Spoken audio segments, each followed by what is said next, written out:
You are listening to the Pro-Black Perspective on KWAZ Radio.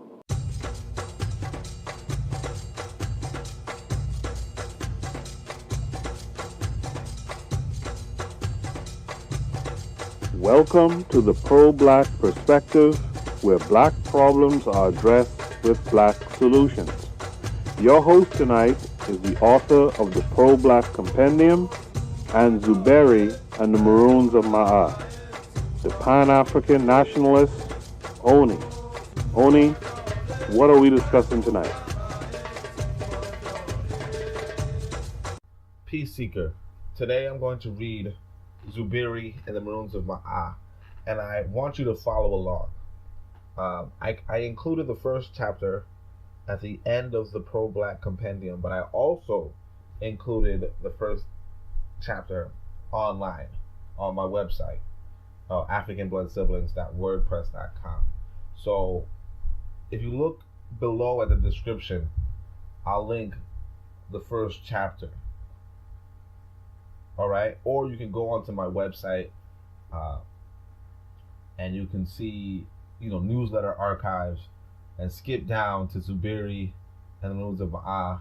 Look at chapter 1, duties and dalliances, and that's one way. Another way, of course, is to look at the back of the Pro-Black Compendium, and you'll see on page 267 that I have that the first chapter starts there. There's also, of course, if you have Zuberi and the Maroons of Maa, that's another way to look into the first chapter of this book. And the reason why I'm doing this is because this book is of value. It was carefully crafted, carefully written, and I want to show you, all that's inside of it, or at least start you off on understanding why this book is important for you to read regularly, notwithstanding how short it is. And part of the reason why it's short, just to give you context, I was looking to use a black publisher, and while also minimizing the cost of this endeavor. Unfortunately, the black publisher, wasn't interested in publishing the book for whatever reason. I feel like it might have been due to the content, but on the other hand, their excuse was that I needed to pay someone to format it or to make a better cover. But of course, I appreciated the cover that I had, because it was a homage to J.A. Rogers from Superman to Man. And that book of J.A. Rogers, has the same kind of, let me address the huge social issue eloquently and in a few pages. And that is, the essence of why this book is so short.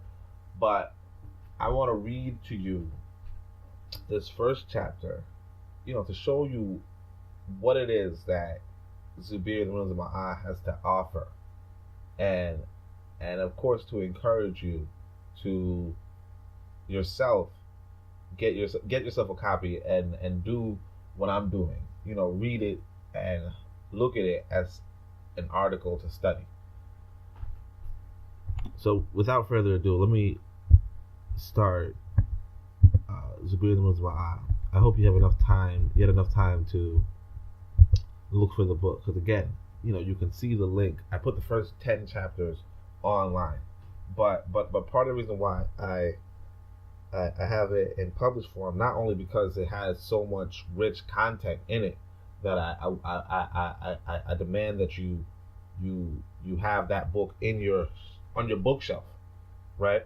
But it's also because you won't read it unless you paid for it. Amos Wilson says, money follows value. We pay for what we value. You won't read it unless you pay for it, because like I said, I've already put the first 10 chapters online. That doesn't mean that people are reading it. It just means that it's available online. And I actually had a recent circumstance where I had a book that I didn't even enjoy reading. And this was the worst case scenario, where you have a book you don't enjoy reading, but because I paid for it, I read through it. You know what I mean? It's just part of the reason why you would read through something is because you paid for it. So of course this here is the Maroons of Maa, and I could give it to you for free, and you'll hear it and you'll see, wow, this is a really good book. But at the same time, it's like, this was going to be online. You're going to be able to you're going to be able to read the first 10 chapters, and you're still not going to read it because you didn't pay for it, because you didn't value it. You didn't put anything into it. And that's another thing. But of course, this chapter also touches on why I would even have a book. But I'll go into that later. Important, though, is to recognize that there are books that are out of print today. There are books that are out of print because we, as African people, have not supported either the living authors or the living publishers. And these books go out of print, and then they become exorbitantly priced by white people. Two examples off the top of my head would be Carlos A. Cook's book, right? It's now valued at some $200, right? Because Majority Press, that published a lot of Marcus Garvey's books and Tony Martin's books, is defunct. So these books that were, instrumental to our history, or instrumental to retelling our story, are now overpriced or lost, out of print, and that's a tragedy if you have people preserving our legacy and retelling our story, and they don't get the support while they're living to continue to do the work, or even for their children to look at the work as something to continue doing. On the other hand, you have the Sankofa movement, and the brother who wrote that book also wrote another book that has a full description of an African curriculum, right? And it's the book that Amos Wilson cites for his curriculum. But you see in that book being overpriced and virtually unattainable anymore, despite once being a regularly priced book. That again is another part of you as a consumer failing to get the books or get the or support your own institutions, so that your people can go further in their knowledge. You have to support your institutions, because no one else will, and no one else should. But you need to, and that's the whole difference. You won't go forward as an individual. You can't. No one goes forward as an individual. You will always be dominated, if you will. You will always be dominated as long as you don't take it upon yourself to advance your people. And there are many important institutions of ours, not just books. There are many, but books are included. And you'll actually see that in this first chapter. So, I'll start off. Peace, sister, Zuberi said to a young lady walking in his direction as he stood on a busy sidewalk. She smiled at the large man, swooned by his pronounced muscles, thick nati, and powerful stance. How are you this beautiful day? The woman stopped at her pace. She was not the sort to call a sister, just another Brooklyn girl who, if pressed on her sense of self-worth, would not highly rate herself. She was beautiful, Zuberi's type, yet she also found beautiful too strong a word to describe her. She had full lips and full hips. Zuberi's interest in her, while political, also veered on the personal. Fine, she said. Zuberi smiled. Have you heard of the Maa Nation? He referred to the self-reliant, Pan-African gated community, which was a few blocks away. She affirmed, and offered that she was presently on her way. I'll walk you then, Zuberi insisted. I'd like that, she told him, and wrapped her arms around his massive biceps.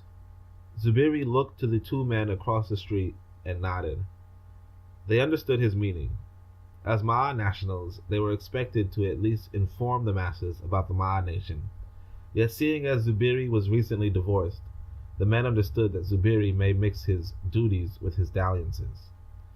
In the Maa Nation, he was a hunter, an unmarried Maa national. They were protectors, married male nationals. My name is Seba, Zuberi said. Dallas remarked. She leaned her head into Zuberi's arms as they walked.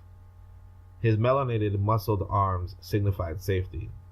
Although not formally a protector, women know when a man can fulfill his role as the primary protector and secondary healer.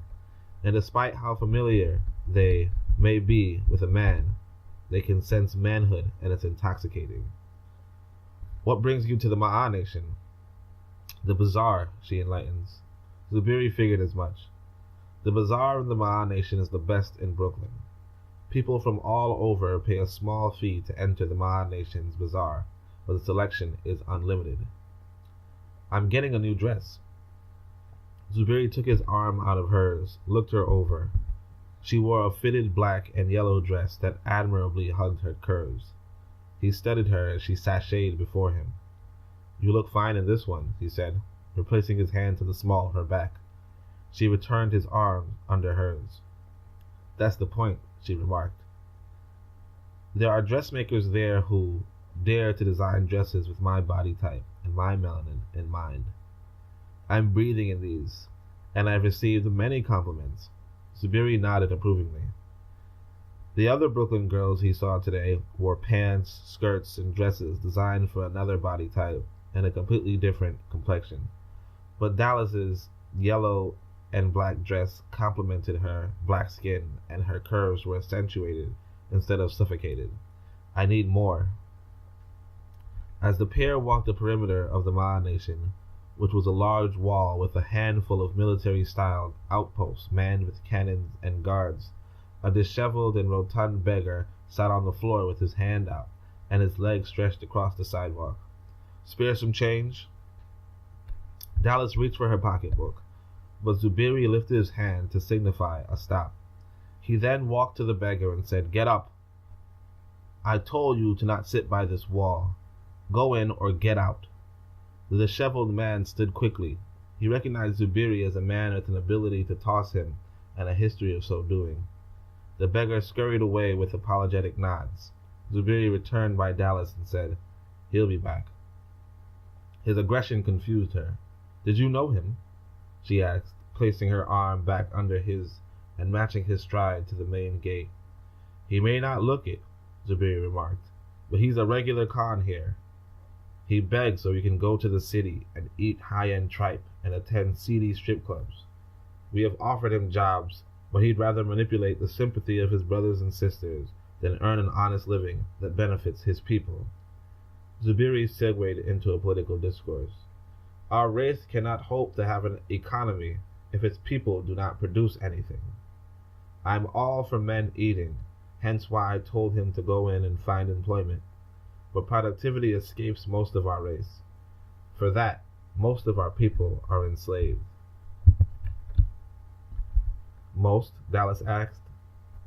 Working for this white man isn't much different from begging of the black man. Both are begging, truly. Work only appears more dignified. Dallas shrugged.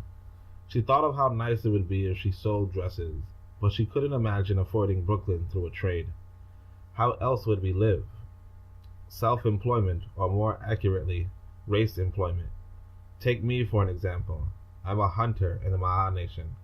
I work in Sable Woods, an us-owned bed manufacturer, and I sometimes man those turrets, patrol the streets, or talk to pretty women like you.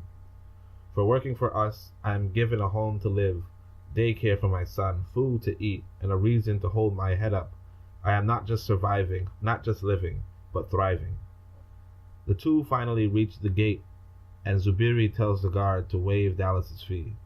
You must be well known, she suggested. Zuberi shrugged. He leads her to the bazaar, then said, I'm going to the daycare to get my son. I'd like to show you around the Maa Nation sometime. What's your number? Dallas told him her number, followed with, I can shop later. Maybe you can show me around now. Be careful, Zuberi warned. I'll pay more attention to my son than I will to you. She batted her eyelashes. Maybe I will do the same. Zuberi raised her hand to his mouth and kissed it. Let's make haste. So that right there was the first chapter of Zuberi and the Maroons of Maa, duties and dalliances.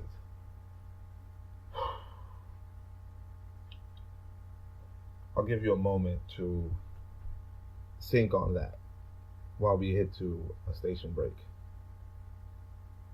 Greetings, everyone. This is Koku from the Bitter Medicine Podcast, inviting you to tune in to the Bitter Medicine Podcast on KWAZ Radio. Peace seeker. If you seek to develop prosperous, independent African communities at home and abroad, the Pro-Black Compendium should be your next purchase. No other book offers as complete a study on you. Your ancestors urged you to know yourself.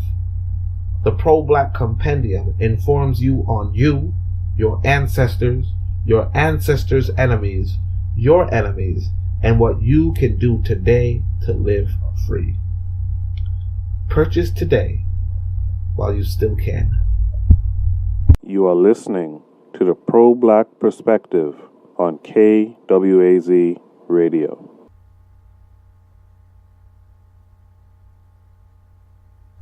So that was the first chapter of Zuberi and the Maroons of Maa. As you can see, it went by very quickly. And that's the point. It's a vignette.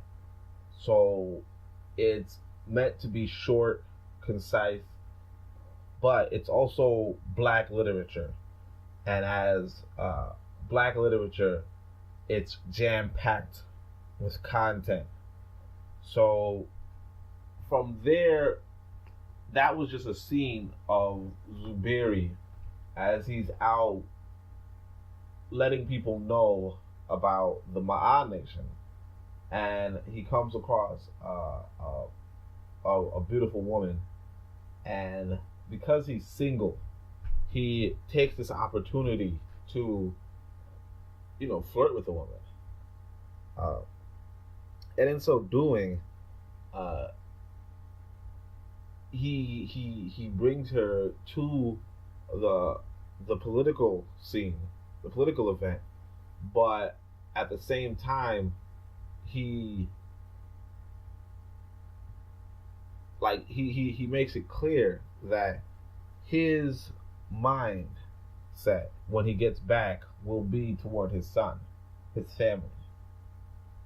So he communicates his values, but also, there's a lot to learn about his mannerisms and his behaviors, and also why he does this. But one thing I can tell you is that the work, doing the work is a position. It positions you position yourself. Like, let's say if you position yourself as a prime candidate to, attract the opposite sex, notwithstanding how much money you might have in your pocket, because one thing about, let's say, how we are conditioned to think is, let's say women only want ballers, women only want, and this is for like what women find attractive. Oftentimes we're under the belief that what only thing women find attractive is how much money's in your pocket, and to an extent, it's true, particularly when you realize that there are people in this world conditioned to look at quantity over quality, right? But at the same time, we have a primal or a central or a core spirituality, if you will, that's attracted to quality. So, for instance, I remember, hearing from, older women than myself who would describe their experiences while, say, they were observing someone like Khalid Mohammed, right? And they would tell me that, in their perspective, that Khalid Mohammed could have had any woman he wanted. And when he finally did have a woman, his last woman, she was gorgeous, and every woman, understood why, because he was a prime catch. That celebrity was a prime catch. And I also remember one of these sisters I knew who was in the Black Panther, who said that she only joined because the image of those black men in their uniforms was something that she had to get proximity to. You understand? As to say that, in the chapter, I talk about how manhood is intoxicating to women, and part of it is, a real address to, the circumstances that we find ourselves in. That, first and foremost, men in, westernized society are going to have trouble talking, are very likely going to have trouble talking to women, flirting with women, meeting women, where to meet women, and on all those sorts of things. And it takes, a deliberate development on your part, or a deliberate development on a man's part, to become conversant with the opposite gender. Even though this is something that should be natural to him, but it's, being unable to relate to the other party is very.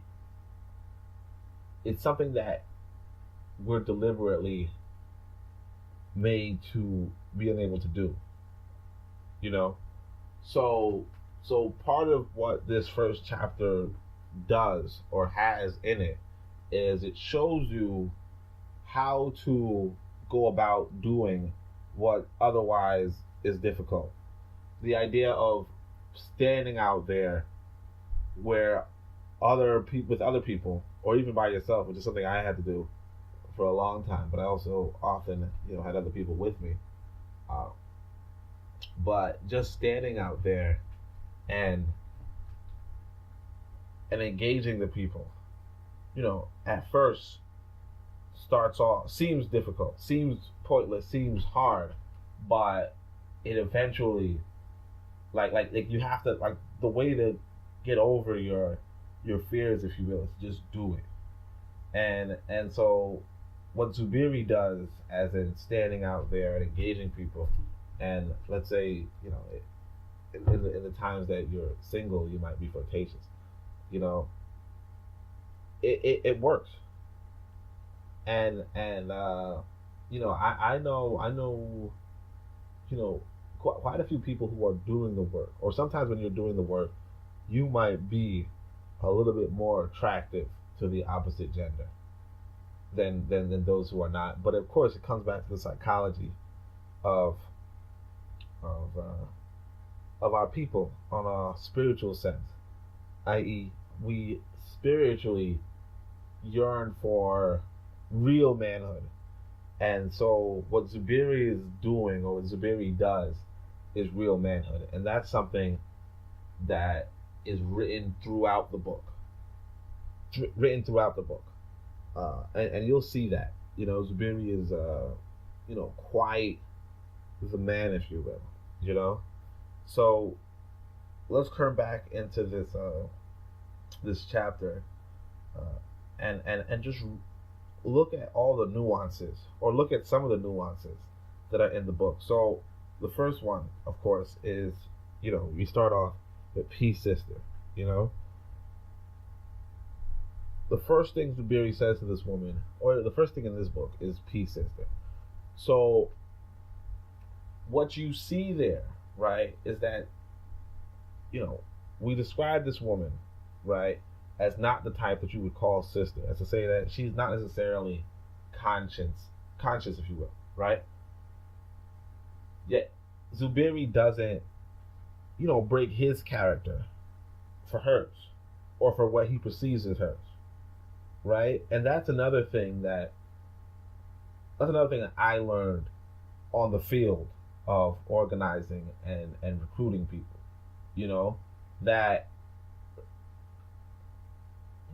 you go to people not where they are per se, but where you are, and I mean in a measured way, as in you don't go to them with, like what I'm saying, EM Hotep or something, or you don't say Habari Ghani, you know what I mean? Like if you're, speaking another language, then you might be going too far.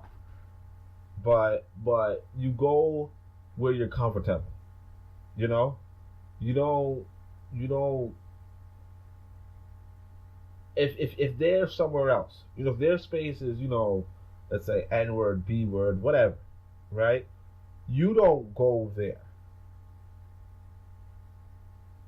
You understand? Zuberi doesn't go into that.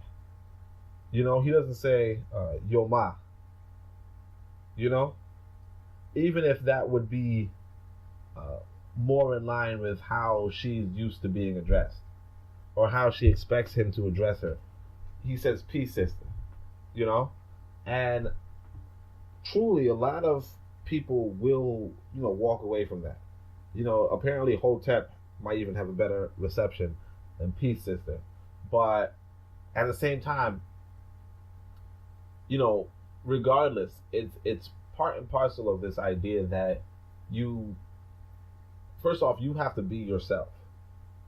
That's one. But the other one is, you have to give your people the best example. You have to do your best for your people. And that's something that we don't tend to imbibe, if you will. But it's something that we have to start doing. So you notice he sees this woman and he says, Peace Sister, how are you this beautiful day? And that's important right there. How are you this beautiful day is him sneaking in, like just subtle flirtation, but him sneaking in the word beautiful. It's a little indirect, right? But it gets you there. You get what I'm saying? It's not the best first line, but it gets you there, and it also it allows you to open the door and peek out. It's subtle. It's subtle flirting, but in the context, of course, of really, this work got to be done. You see what I'm saying? So you could see in Zuberi's intention that yes, he might be attracted to this woman, but he allows for the space to first be about business, about work. And that's also another important thing, that when you're on the field and you're doing the work, do the work. Don't stand out there and just be about, oh, well, I'm single, so I'm gonna mingle or something. When you're out there, do the work, and that is, of course, fundamental and of the utmost. If you're getting your signals, sure, you got your signals, right? And if you're single, go for them, right? But make sure to do the work foremost, So we go forward, and of course, I say she had full lips and full hips, which is just another subtle way of describing, black beauty. But like I said, Zuberi's interest in her, while political, was also personal, So of course she, gives the signal with, fine, So he asked her if she's been to the Maa Nation, and that's another thing. So here's the difference between Zuberi and, say, when I was out there, or when I'm out there, at the peak of my organizing, was that Zuberi has a whole gated community, right, that he can recruit black people into. My intentions were to construct a community center, and then I could invite our people to the community center, right? But at the moment, I had to invite people to, meetings, and those meetings, comprised, that 8-week disciplinary program and the Pro-Black Compendium. So I had to invite them to that. So it's not so much, have you heard of, these political meetings, if you will. Although, looking back, that probably could have worked pretty well. But the idea is, you have to have something when you're engaging people, and likely, if you don't have something right now, engaging the people is all the more difficult. It touches back onto Booker T. Washington's quote, where he says that, showing a first-class house that black people have made is much more effective than telling people that black people can make first-class houses. You understand? It's different. So Zuberi has that he already has the Pan-African gated community that he can say, hey, come look at this first-class community and join us there. We don't, well, most of us don't have that advantage, right? If you have that advantage, more power to you. But in the meantime, having something is important too, for our people, for the effort of our redemption or our liberation. So immediately, Dallas wraps her arms around Zuberi's biceps, and of course I had a friend who took exception to that, because she said that, women, like part of romance is the chase, men and women, men chase women regardless, right? But a part of that really is the context that we exist in, or even the attraction that the woman might have for the man. You understand? Like I had well, once upon a time when I was, more active on the, on the flirting scene, there were, I had a, let's say, a wingman, if you will, right? Or I was a wingman, or one of the two, right? But my wingman was like a model or something, so he had a different experience,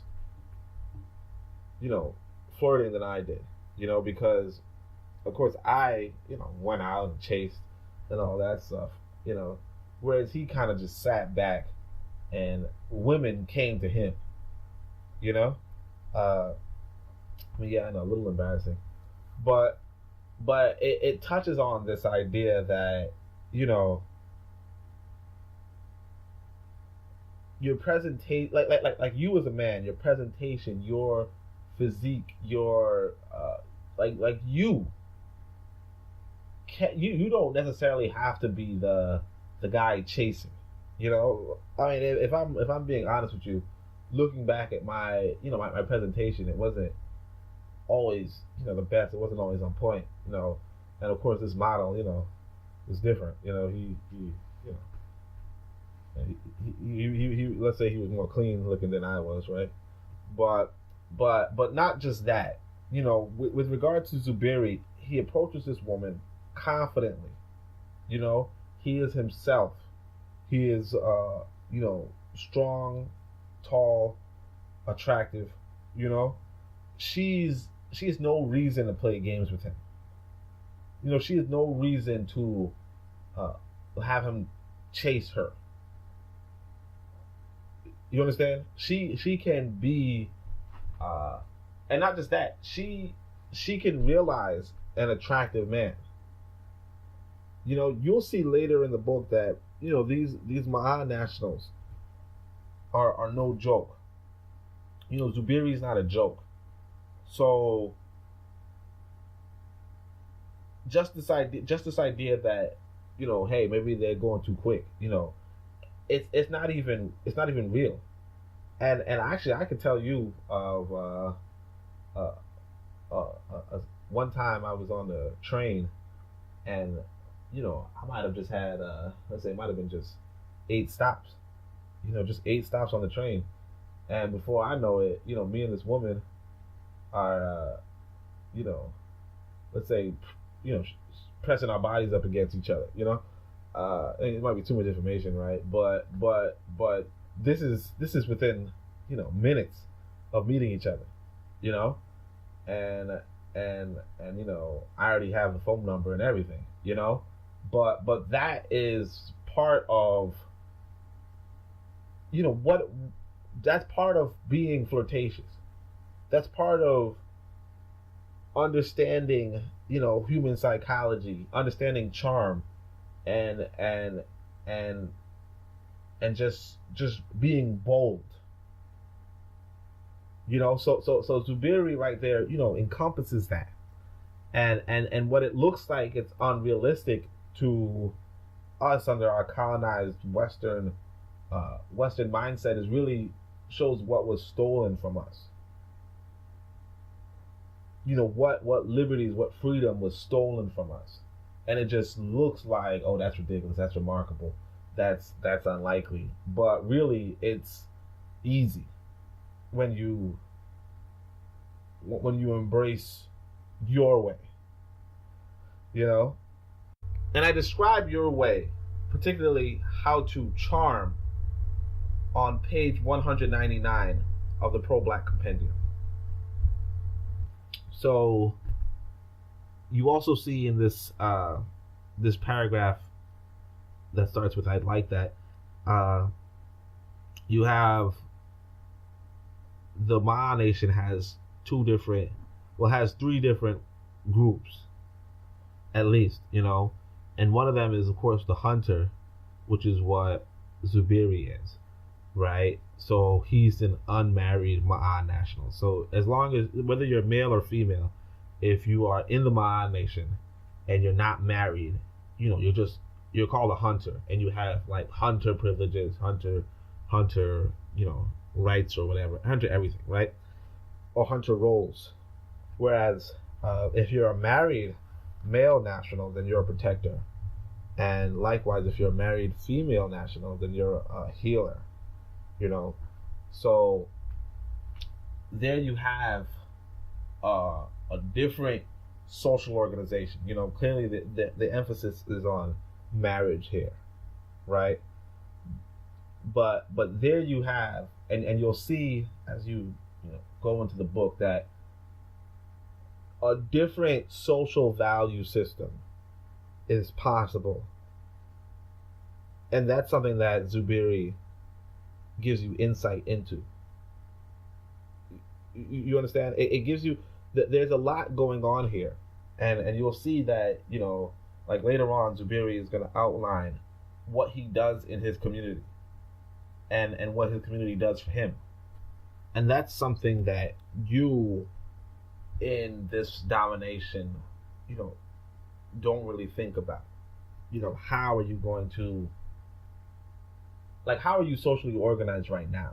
What are the social values put on you?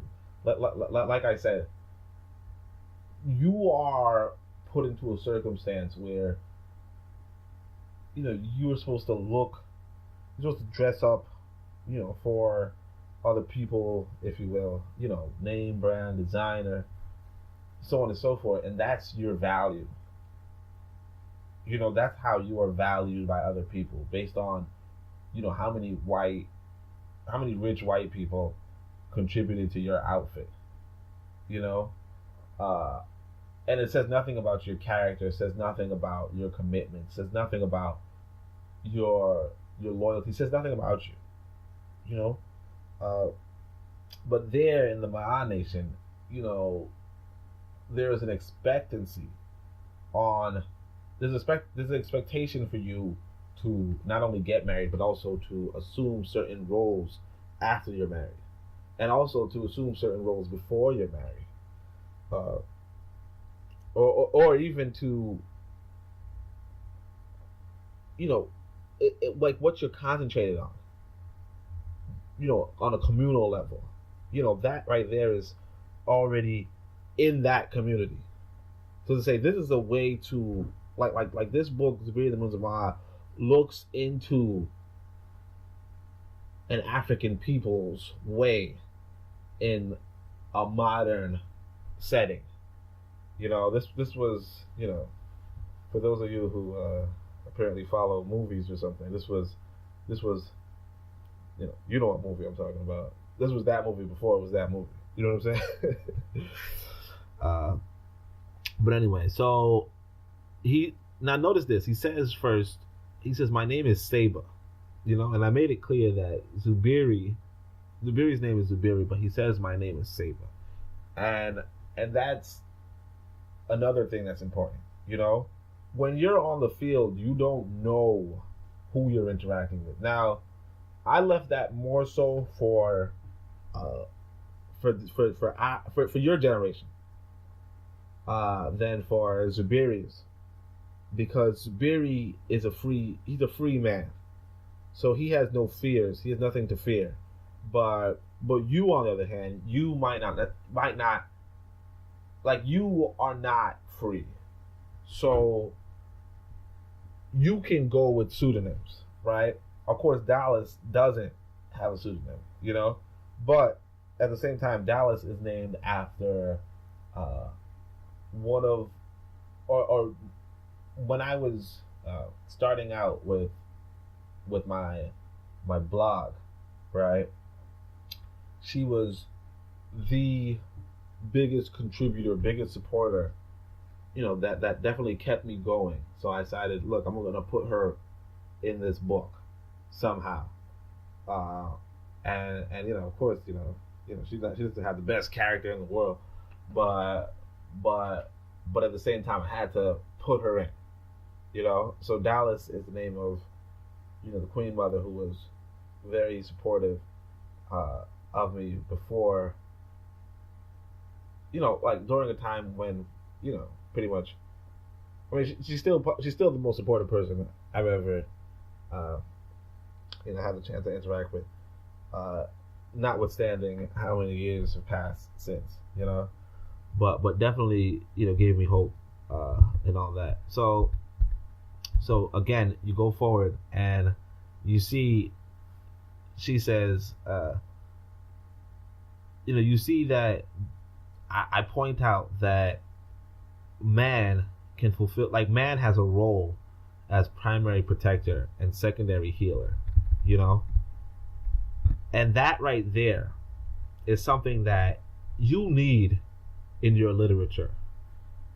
The idea that men are the primary protectors and secondary healers, and of course later on I would explain, and this is of course in the Pro-Black Compendium too, but I would explain that women are the primary healers and the secondary protectors.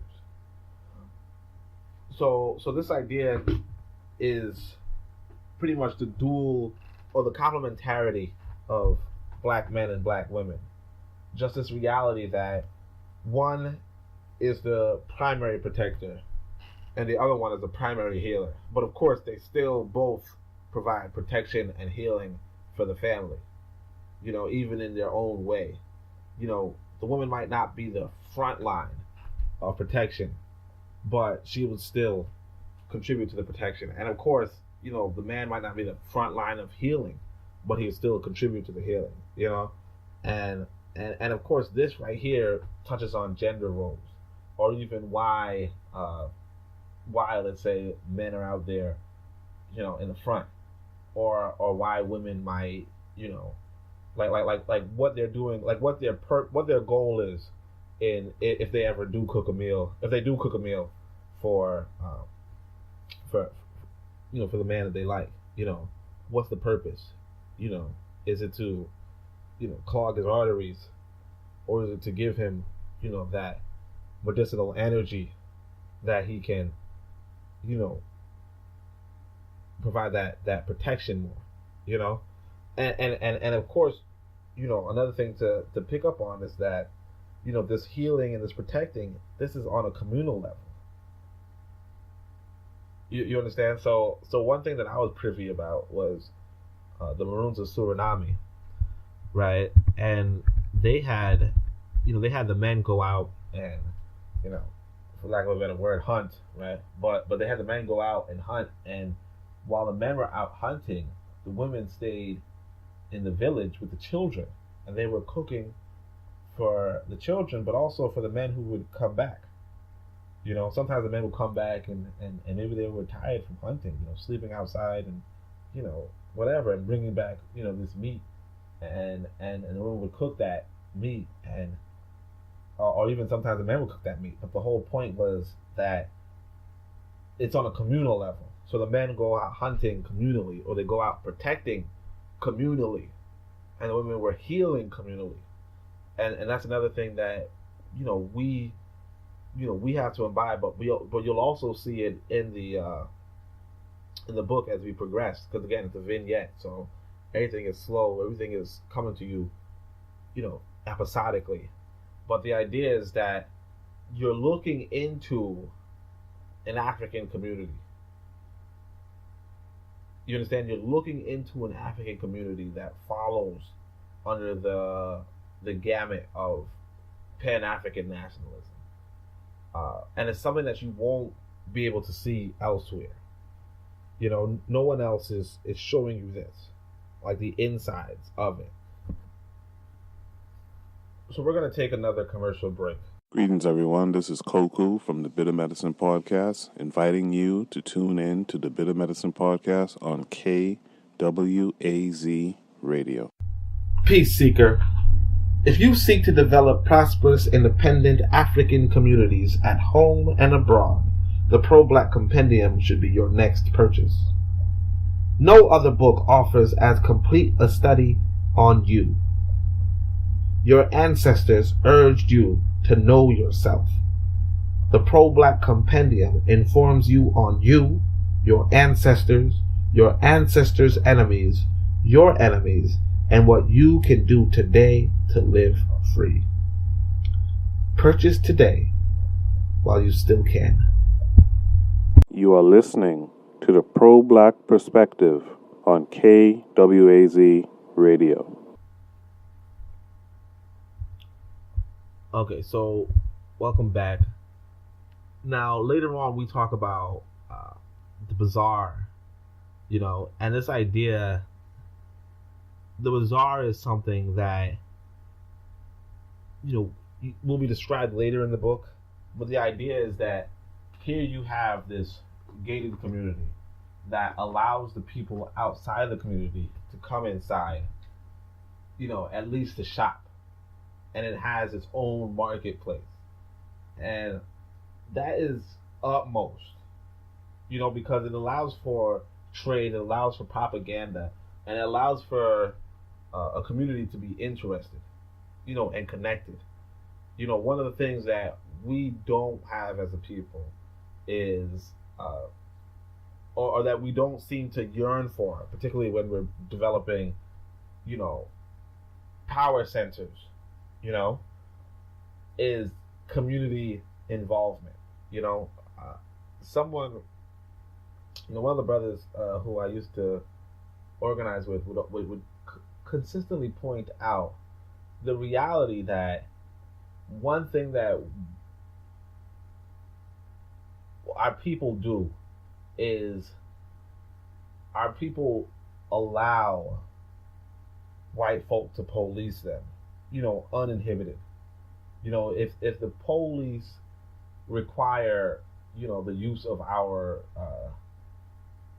our porch, or the use of our ceiling, or the use of our, our roads through our communities, or to jump over our fence, or to unlock any of that stuff, if the police require it, black people oblige. And it's that obliging that gives them so much unfettered access. The other day I was going into the FBI report on black identity extremists, and one of the things that you pick up on is that a lot of the information that they have on the individuals they identify as black identity extremists comes from other people in the community. It comes from interviews of people in the community. But also, again, if you look at, just any time you see the police active in your community, a lot of times, they're just walking through unmolested. The community has no connection to their target, or has no reason to impede their target, or no desire to, and it's that which makes their policing so easy, so effective, so efficient. A lot of times but it comes back to not just, you can't just blame people for that. You have to do something for people in order for them to do something for you. Because I remember a lot of times I'd come back from my meetings, of course I'm looking, red, black, and green, right? And let's say some brother's getting arrested or something, or whatever, or he's getting harassed by some police. And of course they always, a lot of times they would look at me like, okay, you brought our people, why ain't you doing anything? And in my head, at least, I'm saying to myself, look, I keep, we have to be proactive. We have to be proactive and not always reactive. If you're not going to support the people, if you're not going to support those who are working for you, right?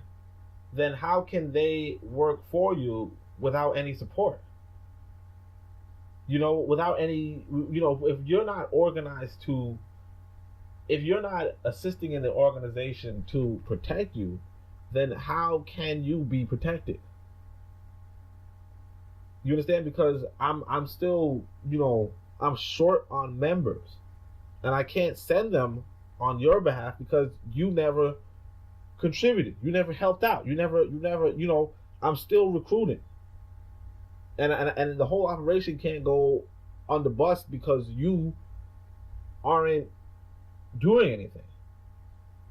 Because you were like, hey, I need help now. But it's like you should have thought about that before. And it reminds me of like I've been recruiting for like a long time, you know, and even when like much longer than before Trayvon Martin was killed, you know. But I remember shortly after Trayvon Martin was killed, I would walk out and I would see people who kind of, dressed in the demonized way that they made, Trayvon Martin seem to be, like in the demonized way, not necessarily how he really was, but in the most negative light, whatever. And I would walk to the people like that and say, hey, look, it's time, we got to do so on and so forth. And I realized that these, like certain people would only be politicized, or certain people are only politicized when something bad happens to them, or something bad happens to someone in their proximity. But otherwise, they're not interested. But again, that's too late. It's too late to be politicized at that point. But that's something that's a reality for our people. So the bazaar of the Maa Nation is something that is an instrument towards politicizing the people. You get what I'm saying? And you could see that from Dalliance, who goes there and she says, look, there are dressmakers there who dare to design dresses for my body type and my melanin. You get what I'm saying? So that's a subtle politicizing. It's not the active what we tend to associate with black empowerment. The active, hey, look, you got either you have a tragic history or so on and so forth. It's here's clothes designed for you. You get what I'm saying? That you can't really squeeze into that white girl's pants. Just her walking around being complimented on the dress that she's wearing, on the color coordination, on how it makes her body look. Just that complimenting can, politicize it. It can turn somebody towards, towards the realization that they are a different people and that they need institutions that are designed, that have them in mind. Because a lot of our people grow up or are raised to believe or programmed to believe that white people designed this society with them in mind, or them, their equality in mind, if you will. So we watch their news and call it the news, as if their news was just universal news for everybody, when in reality it's propaganda for white people, and it's not, and it helps the self-esteem of white people to see that black people are criminals and so on and so forth. It doesn't help the self-esteem of black people. The news is designed, not just because it doesn't just have that. It also has, every once in a while you have a praise of white people or a praise of white accomplishments. You say, hey, white people just discovered a new XYZ. White people just did a new XYZ. Or there was a survey that said XYZ, and the survey says you're doing better than you were doing 20 years ago, or you were doing better than you were doing 10 years ago. But black folk are doing worse. And black people read that like, hey, wow, okay, that's for me. You know what I'm saying? And it's not. You get what I'm saying? So Dalliance, just having dressmakers that are saying, hey, look, this will look great on you. That's enough to, at least get her through the door and get her thinking, hey, this is a community institution that I'd like to protect, or that I think should be protected, or that I would not aid the police or white folk in destroying, because a lot of times what happens is that, the communities surrounding a lot of our power institutions, right, are not necessarily, they don't necessarily care whether the institution is there or isn't. a lot of times they don't patronize or support those businesses in our communities, or even those community centers in our communities. So that right there is another, aspect to it. And of course I also put down the reality that, a lot of stuff are not designed for women, with bodies. You get what I'm saying? It's designed for, iron and board backsides. You get what I'm saying? And that right there, it doesn't look as good as if, they were designed for the whole body, And of course, there are, let's say certain genes that are, designed with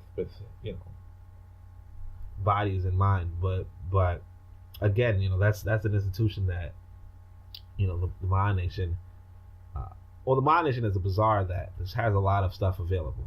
Like I said, the selection is unlimited, but the idea is that, you got to get that through. So as they walked, of course, they see this beggar, and this beggar is actually designed off of a real beggar I knew on the public trains, the New York City trains.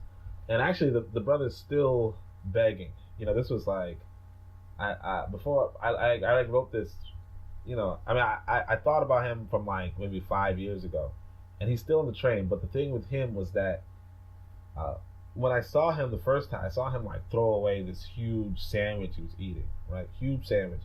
And then he confided in me that he was, because I didn't recognize him at first. I was like, hey, what's up, man? I haven't seen you in a long time. I didn't know who he was, but he looked familiar because he was a beggar. But, I just didn't connect the dots. So he was, conversational. And he confided that he was heading over to the strip club later. He was inviting me to go with him to a strip club later. Of course, I didn't take the invitation. But it was just weird to see, somebody throw away this large sandwich. Of course, at the time, I'm not, I'm starving, right? You know what I mean? But he throws away this large sandwich and, tells me how he's going to go to the strip club. And then later on, come to find out, connect the dots, he's just begging people on the train for money.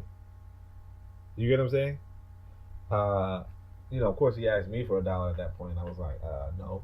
But the whole idea is that right there is, and that might not be the universal reality of our people, but actually though, later on I did find them, like after I wrote this, first chapter, and like he seemed like he lost his mind, like he's just mumbling to himself, talking to himself, and that's like another, aspect to it, just this reality that if you go out there, without any function, without any whatever, you can get sick in the head, if you will, right? But on that, I wanted to use this chapter, to give a context of not just that incident, but really what Zuberi says after, which is our race cannot hope to have an economy if people do not produce anything. You get what I'm saying? And what he says afterward, but listen to that carefully. An economy, right? An economy requires a people to produce things. So that's part and parcel of why I have this book, because I'm telling everybody, hey, we gotta focus on Black economics, and a lot of us do this. We say Black economics, Black economics, Black economics. But we are ourselves not producing anything. We don't have any products of our own. So how can we discuss or talk about Black economics and not have products of our own? It's like the sister with the dresses, the dressmakers in the bazaar. They have products, so they can have a Black economy, or just the bazaar itself. The bazaar, charging people to get in, and allowing them to shop in their space. That right there is an economic engine, right? But just being online or being in person or wherever, just going to groups or going to organizations and saying, hey, support Black businesses, and not having your own products, or your own business, if you will, right? How can you say that you're about black economics? You understand? Like, how can you say you're about independence and independent economy, and yet you don't have your own products? And not to say that, everybody should have their own products, or everybody should have their own products or their services or so on and so forth, products and services, although there's nothing wrong with that, right? But the reality is that the number of products and services that we produce are so limited that you should get a product or service, that you should be a part of that economic dialogue, and that you shouldn't just say, hey, black businesses and but there aren't that many regardless. There's a lot of opportunity in our communities, and we know this because everybody else is taking them. You understand? But it's upon us now to take them ourselves. So later on he says, most of our people are enslaved. Now Dallas is interested in that. She says most, and he says, look, working for the white man isn't much different from begging of the black man. Both are begging truly. Work only appears more dignified, and that right there is another aspect to it. Like I said, whether you're working or begging, the reality is that if you're working for the white man, or if you're begging, on the streets like the other dude, you're still begging. White people created these institutions for themselves, and what you're doing is you're saying, you don't offer anything to him, with very few exceptions, but you don't offer anything to him because, as I'm reading through this Carlos A. Cook's book. So as Carlos A. Cook's put it, white people have the same academic qualifications as you do. They have the same work credentials as you do. The only difference is that they also created the jobs. So in order for you to get that job from another white person, you pretty much have to beg and say, hey, look, I will enrich you. I will take less than this other white person to do the same work, or even to do harder work. So please, can I help enrich you? Can I empower you? You get what I'm saying? And it seems more dignified, but really it's you empowering another people or enriching another people instead of providing for your own people, providing an economy for your own people. So for instance, if I were if I was selling like with my product, with my book, if I was selling many copies, I might be able to afford giving other brothers and sisters work for like getting my books out or something. There was actually a brother who asked me if I could who told me that who offered me his music or someone he knew, someone who he knew their music at a discounted rate to play for this podcast. But I couldn't even afford it because I'm not selling enough books. You understand? But the whole idea is that you create an economy just by virtue of having a product. Especially if you're looking to move the product more, you can hire other people for it. You understand? Or I could have had that intro song, put something in that brother's pocket, and then when he has that much money, he can hire it, a different something else for his music, and that right there moves everything forward. It's just economy generation, wealth generation. But that wealth generation, that economy, doesn't happen insofar as we lock ourselves out of our own economy by not producing or providing any services. You understand? But again, we're out here begging on other people, and you can talk at length about that.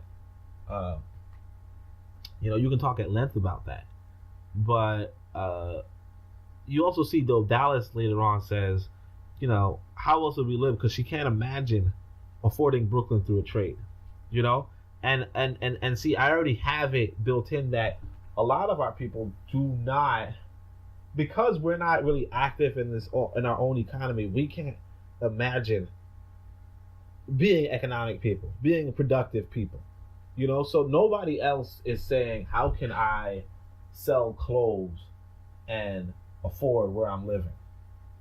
Nike doesn't wake up in the morning and say, how can I sell shoes and afford where I'm living? You get what I'm saying? Nike doesn't do that. Nike says, I'm going to sell shoes to these black folk because they're not buying books. You get what I'm saying? Macy's says, I'm going to be in this black neighborhood because they're not paying their lecturers. They're not going to school. They don't have any education to they don't have any educational debt after college.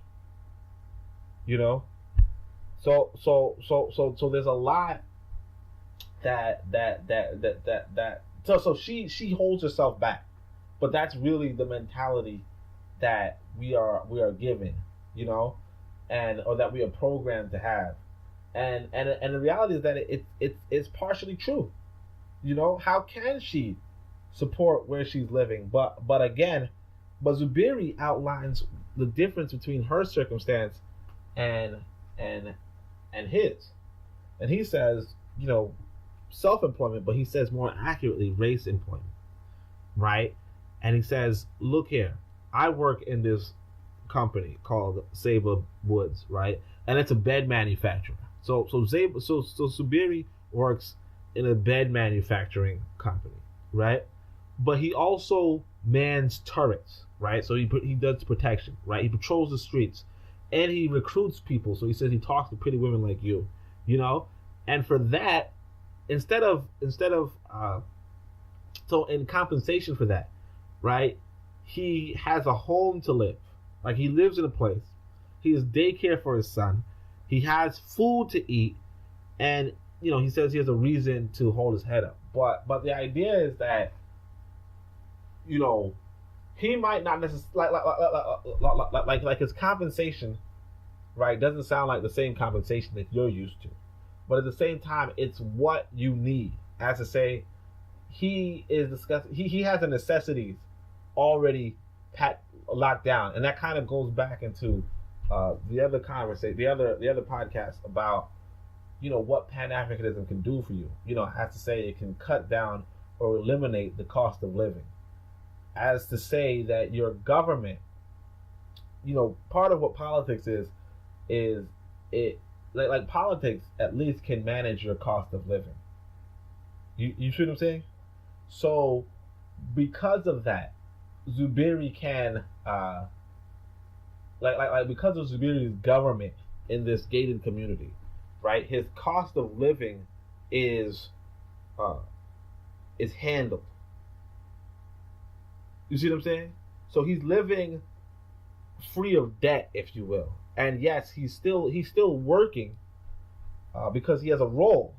He could, let's say in traditional African society, you can be kicked out of your community. You know what I'm saying? If you're somebody that the community doesn't like, they can kick you out. But they're not doing that to Zuberi, because Zuberi is not, he's not like, oh, I'm going to take advantage of the system because I get everything, I want. No. They're doing him something. He's doing them something. And all he has to do, so just like you go to work and you so on and so forth, the only difference is Zuberi goes to work and he mans these turrets and he protects his community and all of that. And in return, he has everything he wants, everything he desires. And of course, you'll see later in the book, he can talk about how he can acquire possessions easily, but he can quote unquote buy things easily, but it's a different economy. And that's something that, we're not even thinking about, because we tend to be, oh, well, it's either communism, it's either socialism or capitalism, and blah blah blah. Just wasting your breath, wasting your life discussing all those stupid theories, right? The reality is that it's about social organization. It's about economic organization, political organization, and this book, Zuberi and the Maroons of Maa, gives you insight into a different way where your personal needs are met. You understand? Because the thing that we forget is that white people, the way how they got you working for them, is they put onto you a cost of living. As they say that they took you off of your land, and in taking you off your land, they robbed you of a way to eat. They robbed you of a way to keep surviving, and that's something that you need to consider in the, let's say, the revolution and the resolution. The idea that after you build your power center, how can you eat? Are you going to continue to be beholden to the white man's dollars? Because if you continue to be beholden by his dollars, then you'll always be a slave. You understand? But if your community is organized so that you don't have any expenses, right? But you're still enriching the community, then your community just becomes stronger. You see what I'm saying? So Sable Woods, so Zuberi is working at Sable Woods, and let's just say, well, it's not clear, like later on you'll read about it, but let's say whatever he's paid, right? The company, the Sable Woods, its profits are turned more so toward the community, right? And with the community's profits, the profits going more so to the community leadership can, in fact, protect itself. You see what I'm saying? Or it can, in fact, oblige its citizens or its membership with their material needs, or even their material desires, their material wants. So as to say, think about let's say how people say, hey, Africa is corrupt, right? And all their leaders, their leaders have so much, billions of dollars hidden away, or millions of dollars hidden away, whatever, right? If they didn't hide away that money, but instead said, hey, look, our people will eat for free, or our people will eat, inexpensively, or our people will do so on and so forth, then they're able to do so much more for their people. And so, you don't have to say, hey, this is socialism, or this is capitalism. You don't have to say any of that. You just recognize that the profits of the community labor can turn back into the community, or it could be led by the community leadership, the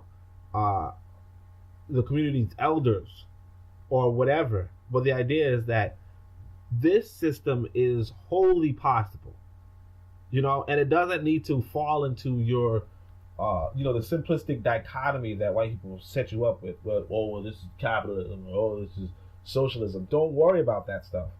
We're talking about an African community, an African economy, and the reality of doing away with white domination, through intelligent government. So that's something that you're going to see in this book, and that's another reason why the book just can't be free.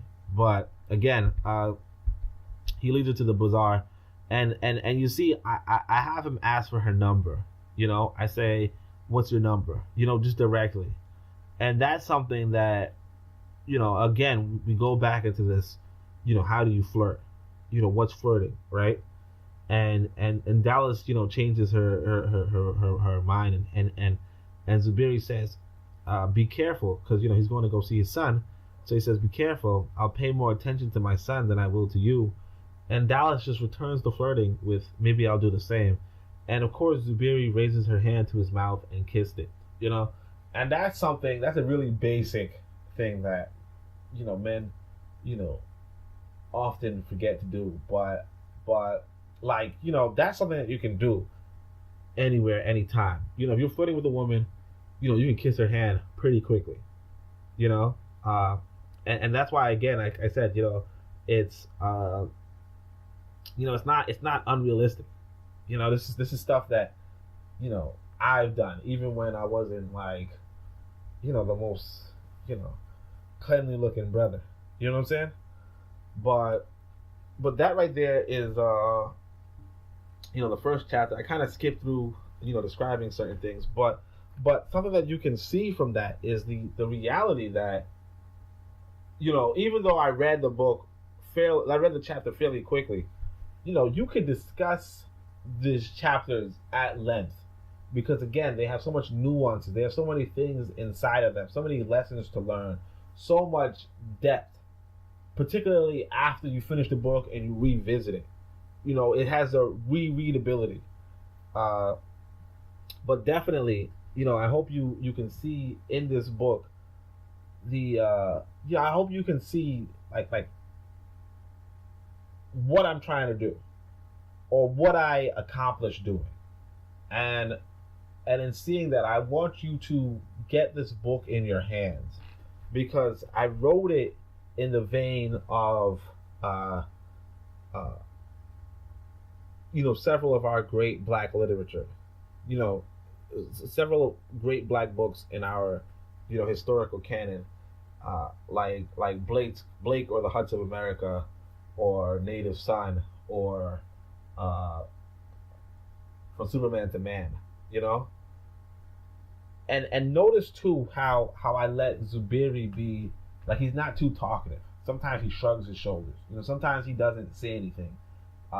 This is a book that allows for Black manhood to be on display. But you'll see that on top of being strong, muscular, he's also very intelligent, very wise, very very self-disciplined, very charming. And these are the attributes, if you will, of what we need to aspire to. And of course, I go in length on it with the Pro-Black Compendium, but I want you to get both of these books. I want you to get both of these books. And I know some people are discouraged by Zuberi's smaller size. They're like, hey, why would I pay that for? But it's like this book right here, Zuberi, the reason why I put them at the same value is because I find them to be the same value. You know what I'm saying? I mean, there's a lot you can learn from the Pro-Black Compendium. Obviously, it's huge. It's beautiful. It's wonderful. But I want you to look into a realistic African future. Okay, a realistic African future. I already know that y'all, you all went crazy with a fake and ridiculous notion of African futurism, but I want you to look into a realistic African futurism that can be brought about through organization. I want you to look into that, and that's really what, like, these two books that I have so far are the two books I want in Black hands. I didn't write these books, but for the reality that I want you to have good books in hand. You understand? And the reality is that you can get both books, and you can get your free shipping. And I don't want these books, like, I don't want to pass away, if you will, without these books being in your possession. Because after I'm gone, they might go out of print. They might be valued at $200, $300, and then you're gonna be like, oh, how can I get a affordable copy?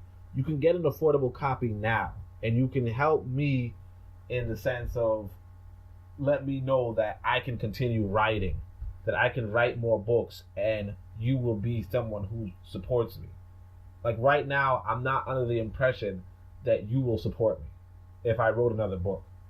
Like I said online, I was like, man, I could probably write, the art of war, the art of, or jokingly I said the art of genocide, right? Because if you're at war, you have to, you should have a military force.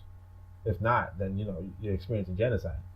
but I'm jokingly saying I should write this, Art of War. But it's like, would I really write a third book if you're not interested in my first two? You understand? Or I could translate this book, or I could work towards translating these books into another, into an African language. But if you're not interested in the book, in the language that you understand, what's the point of me translating it? So to a large extent, I need you to show your support. And when you show your support, then I can know that it's time to move on to the next stage. Because there was another book I was interested in writing. Another fiction, but I don't know to what extent my fiction is selling. Or at least I know to what extent, and I'm saying, hey, look, I need you to share this. But one thing I want from you to look at is just how much you can discuss these chapters, and just how valuable these chapters are for our people. Because again, it's going to go like this book is going to go into an alternative way of living, and a better or more accurate view of African manhood, because our people don't see manhood. We don't see our men as protectors or even as healers, and we don't see our women as healers or even protectors. And you'll see, as we go further, or as you go further in this book, that there's a lot to be had. But again, you can read the first 10 chapters of 25 online, but of course, you can purchase these books, and not only will you help me out a lot, but you'll help yourself out a lot.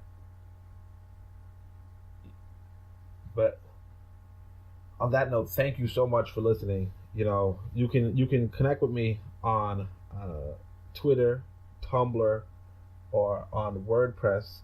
On Twitter and Tumblr I have the same name, Onitaset, Onitaset. And on WordPress I have the AfricanBloodSiblings.wordpress.com. Definitely come through, read the archives.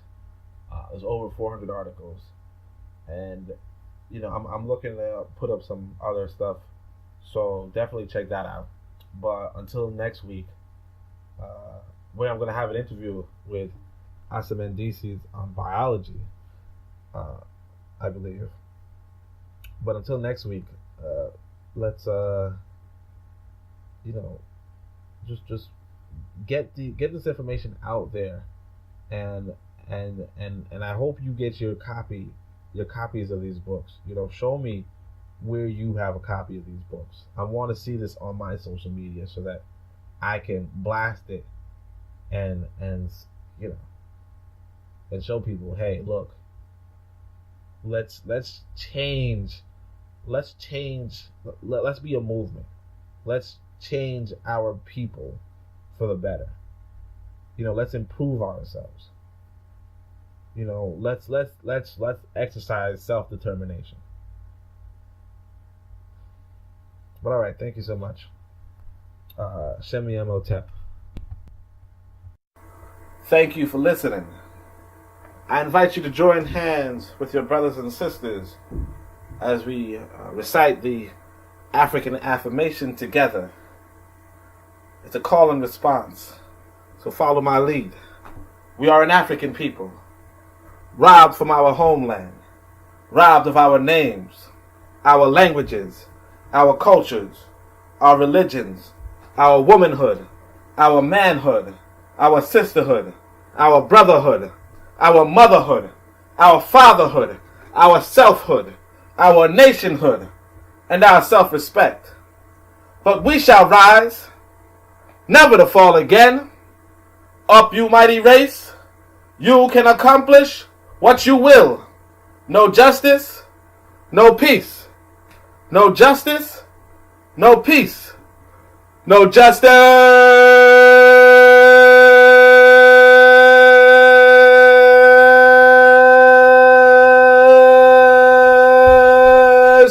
no peace.